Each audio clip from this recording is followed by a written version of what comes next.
Welcome to Capitol View on WSIU. I'm Jeff Williams sitting in this week as we take a look at what is making news in Illinois politics around the state.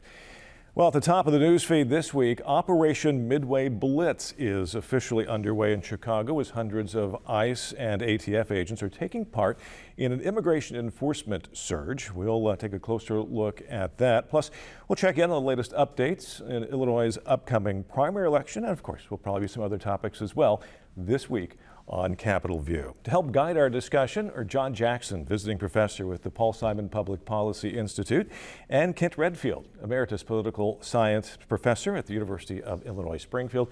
Gentlemen, welcome back to the program. Good to be here. Glad to join you, Jeff. Thank you. So, as we speak, an estimated 200 plus ICE and ATF agents are in Chicago as part of a 30-day immigration enforcement surge that the Department of Homeland Security says is in honor of a young Illinois woman who was killed by a drunk driver that, according to Homeland Security, is a criminal illegal alien. DHS says that they are targeting, in their words, the worst of the worst. Deployment of National Guard troops is still apparently an option that's on the table, according to President Trump. As we tape this program, that has not occurred yet.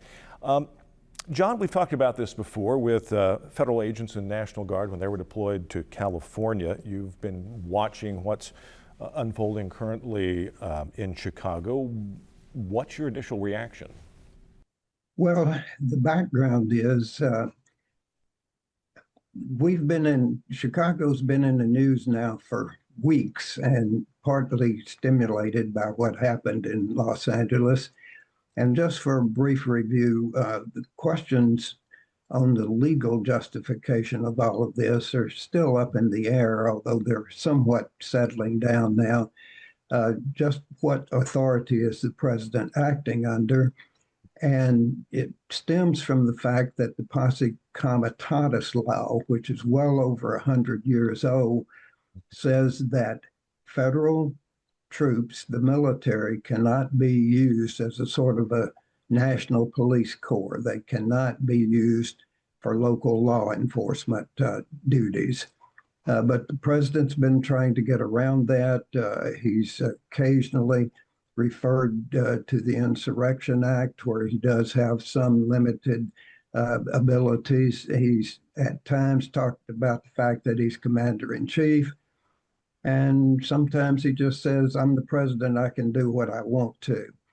But it's clear that coming off of LA and coming off the DC situation, both of which are not totally solved, that he's had his eye on Chicago.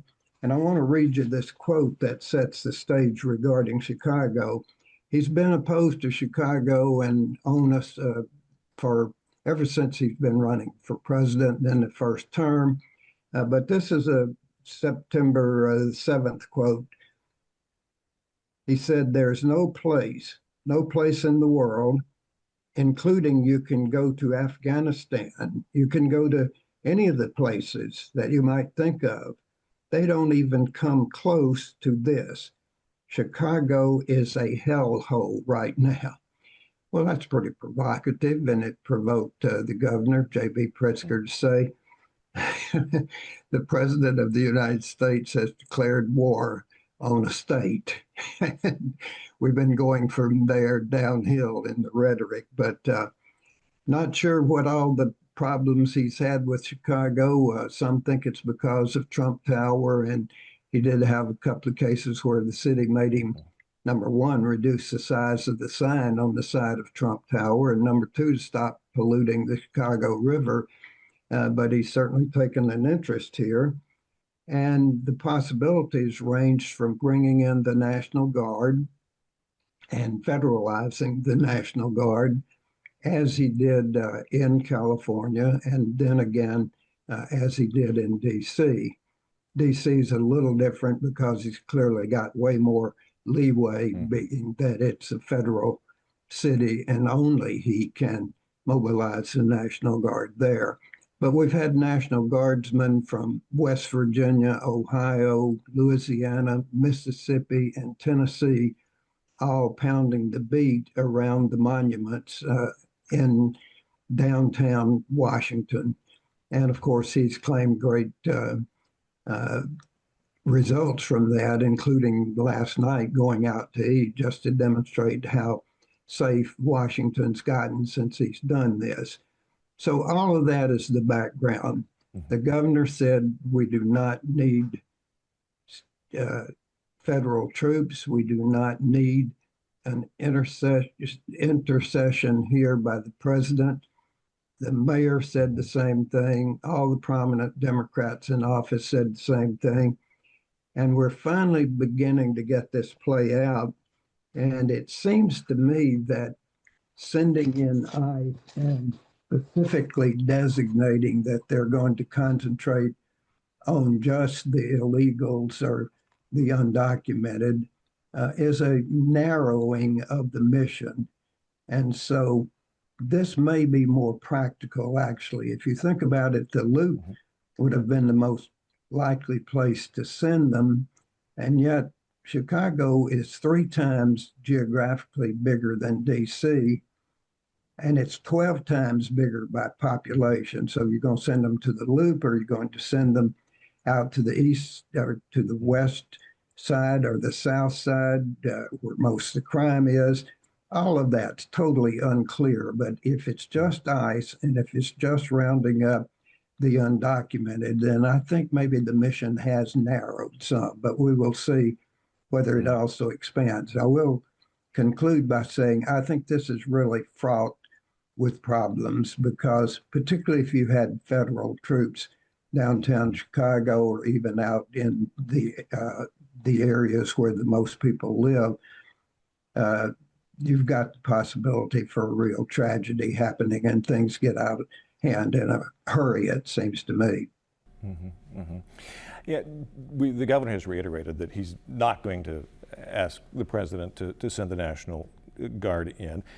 Just to play devil's advocate a little bit here, there are Illinoisans that are supportive of these ICE enforcement sweeps and say they're supportive of it in terms of whatever it might take, including the president sending in the National Guard. What do you say to those individuals who hold this opinion? I know we've talked about federalism before in the past. Well, part of it has to do with, what's effective and what are people's expectations.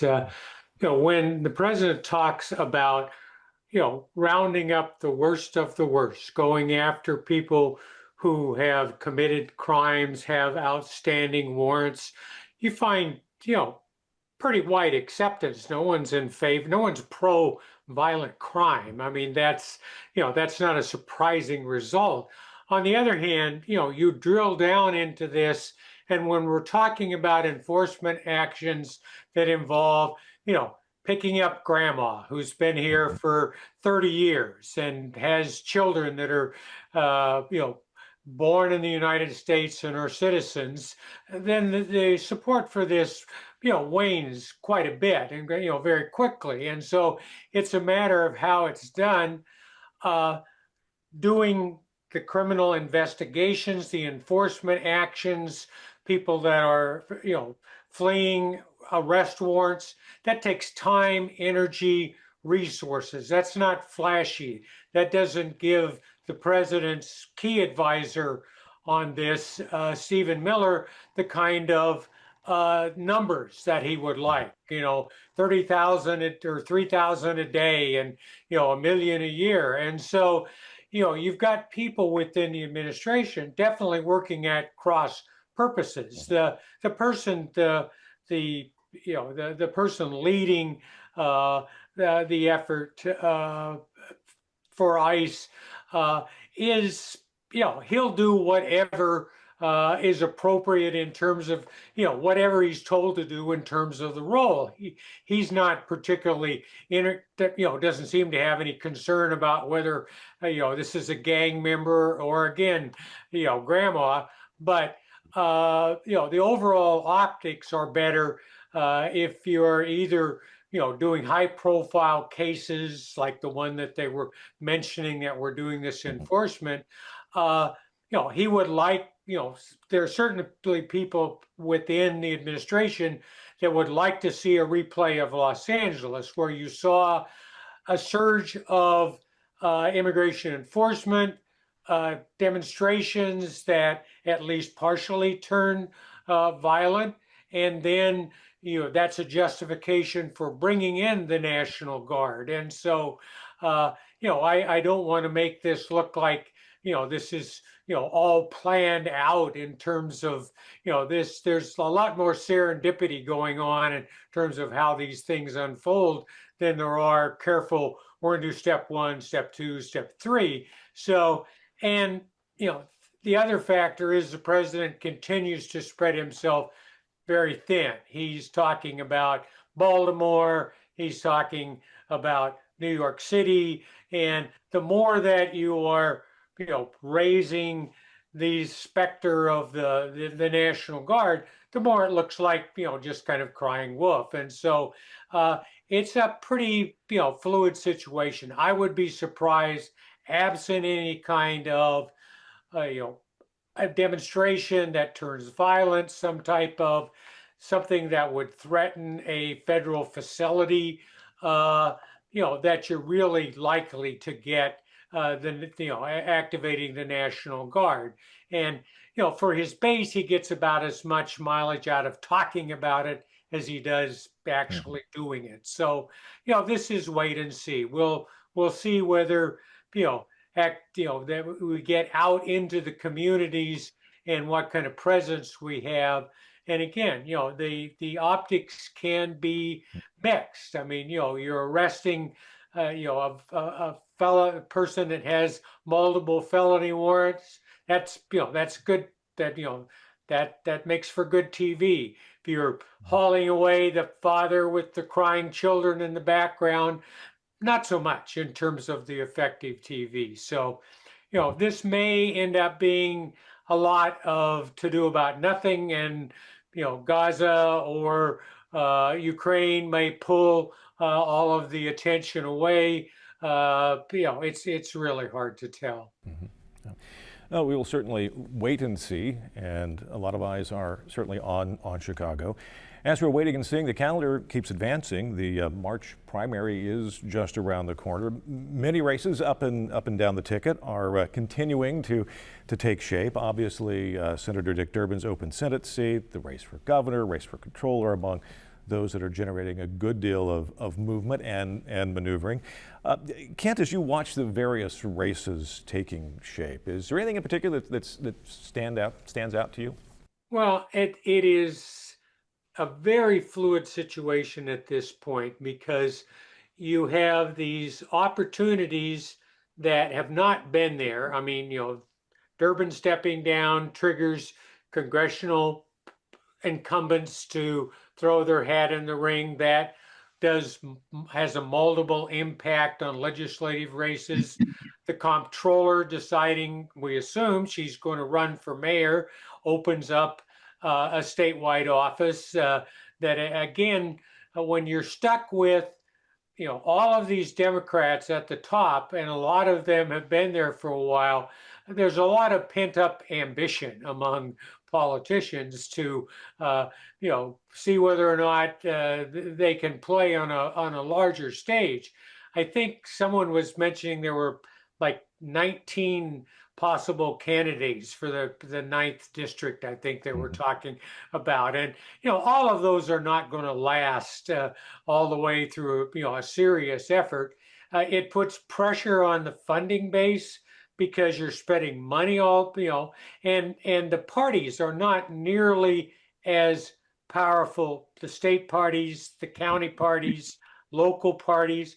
I mean, the object used to be that you go in, you sew up the primary, you get your base activated, you control the primaries and in the safe areas. And so open active primaries in Democratic regions or in Republican regions downstate, the parties are not able to manage conflict the way that they used to do. And so this is much more volatile. The governor's race is apparently picking up some noise on the other side.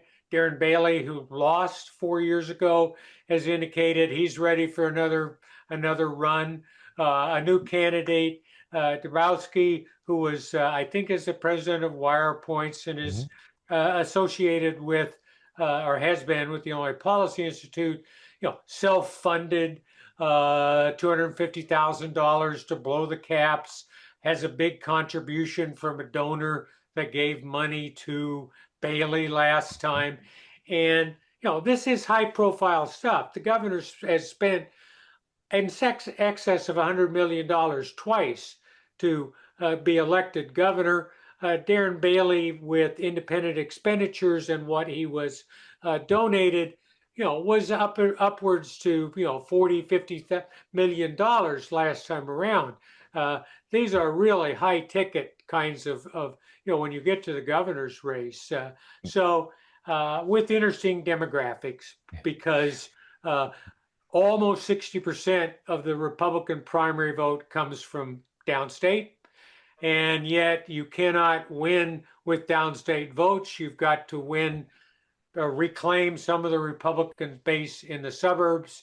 And, Bailey was not able to do that. A candidate that appeals to the suburban base may not appeal to the southern base. So pretty fluid situation right now. Yeah, you mentioned, I think it was in Capital Facts this morning, that Dabrowski is reporting like $785,000 in campaign contributions this week. And as you mentioned, one of those there was a major backer of Bailey during the last election. You noted the fact that a lot of in the Republican primaries, a lot of those votes come from downstate. Does Darren Bailey have any advantage, having, even though unsuccessfully, treaded this ground before?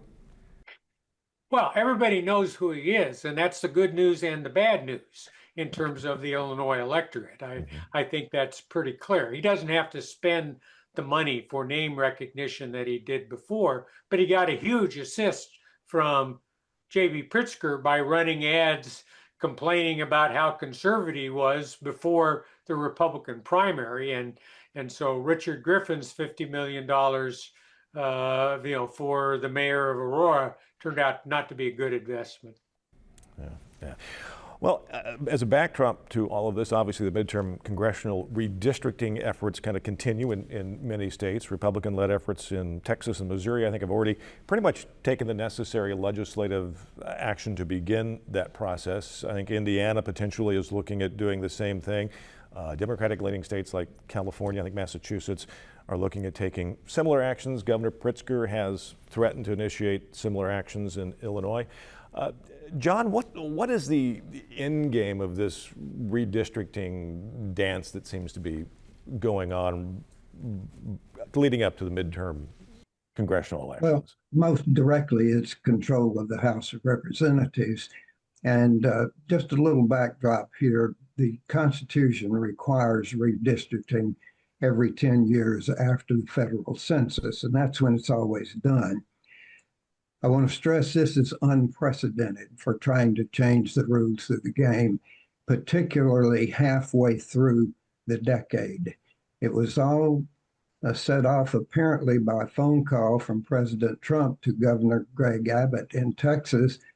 And Trump and his people said, we want 5 more Republicans out of Texas. Well, Republicans just about have all of the representative seats in Texas already.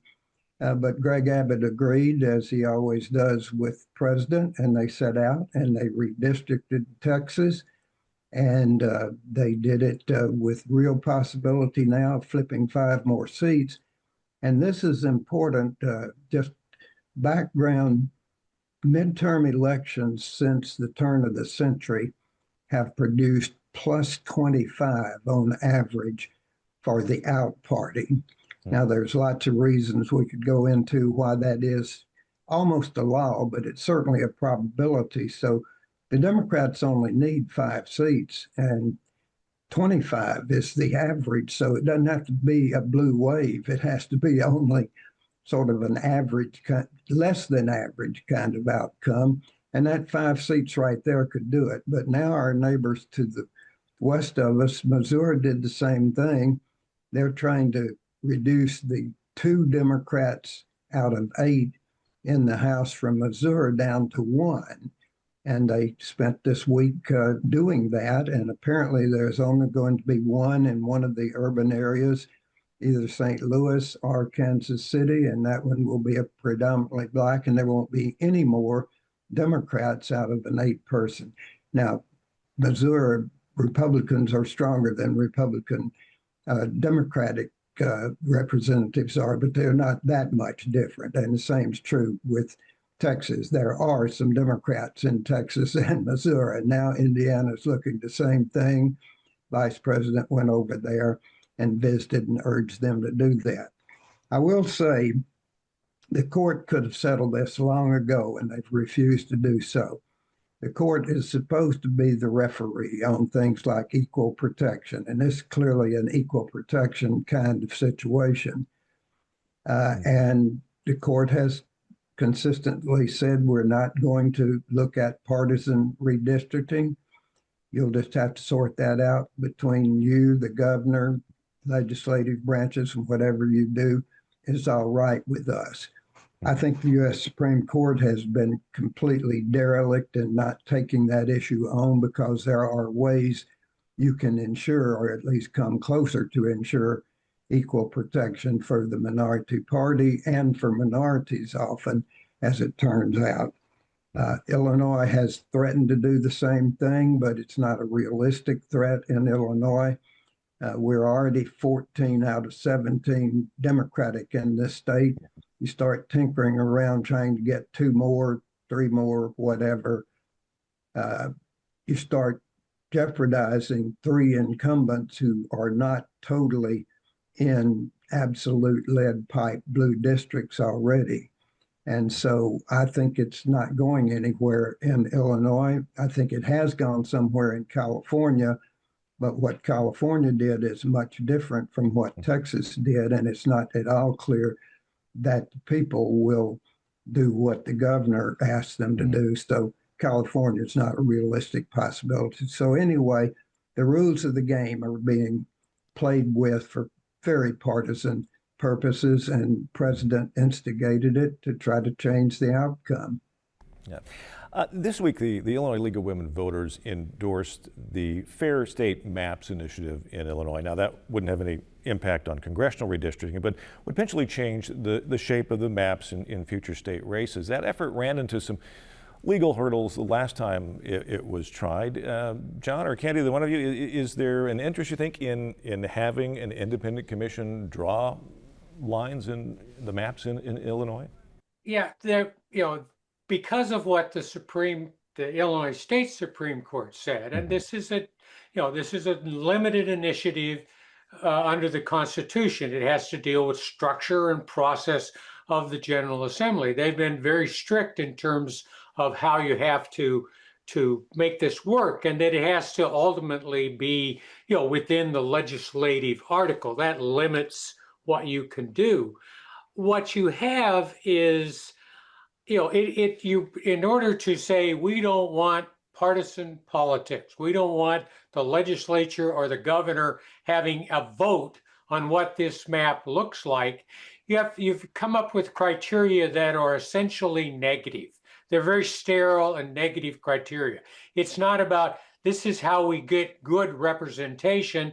This is how we take the legislature and the governor out of it. And so it's looking at minimizing the number of county lines or municipal boundaries as a major criteria, and not saying don't talk about partisan control, which of course is like don't talk about a pink elephant. I mean, everybody focuses on that.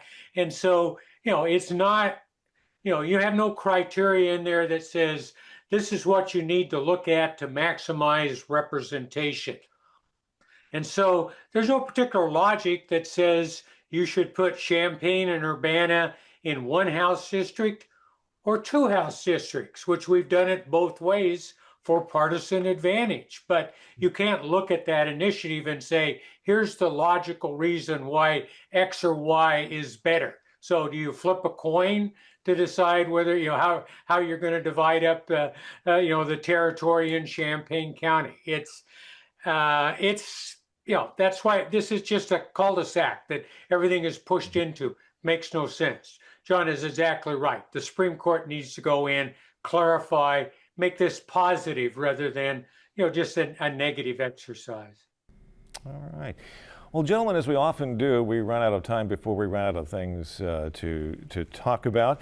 So thank you both for being with us this week. John Jackson with the Paul Simon Public Policy Institute and Kent Redfield, political scientist emeritus from the University of Illinois Springfield. I'm Jeff Williams. Thank you for joining us this week on Capitol View.